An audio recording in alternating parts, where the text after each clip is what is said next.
ដាល់កោះស្រនងអាឡ័យដានចប់ហាក់រទេនឹកដល់សំដីពុកធ្លាប់វាចា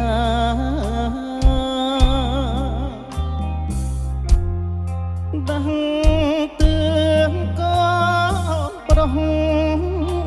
ឲ្យខំសិក្សាក្នុងភ្នោះសិក្ខាសាងអនាគត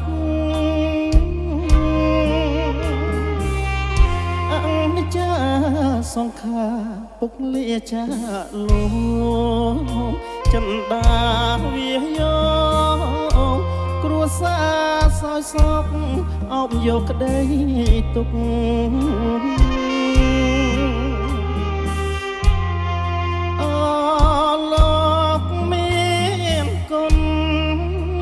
កូនសែ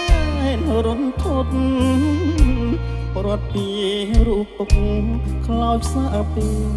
ក្រៃ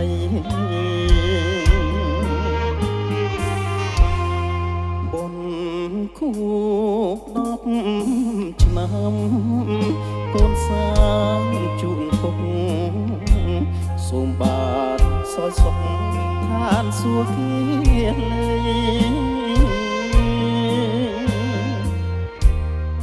រួចចាក់អង្គបាយផុតក្រំគ្រប់ហើយ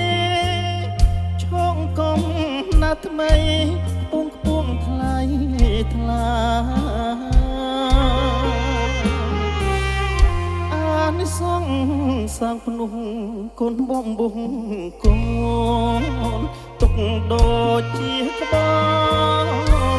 យិតយ៉ងសណ្ដងឆ្លងកាត់ជលសា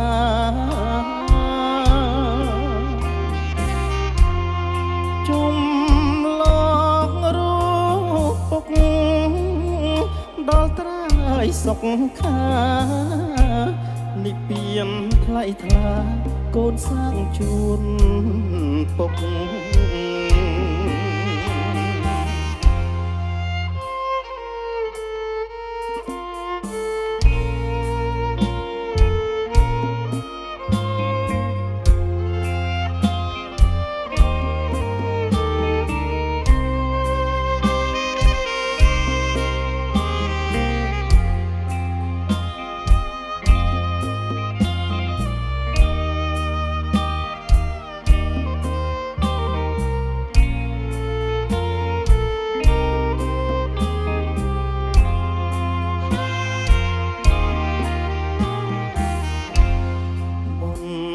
គូ10ឆ្នាំ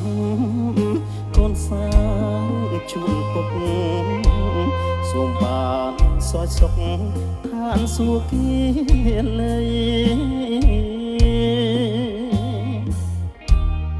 រួចចាក់អង្គបាយហត់កម្មគ្រប់ហើយឈងកុំណាថ្មីខ្ពងថ្លៃថ្លាអានិសងសាងភ្នោះកូនបំបុងកូនទុកដូចជាក្បោនយិតយ៉ងសណ្ដងឆ្លងកាត់ជលសាចំឡងរូបពុកដល់ត្រើយសុខខានិព្វានថ្លៃថ្លាកូនសាងជួនណាពុក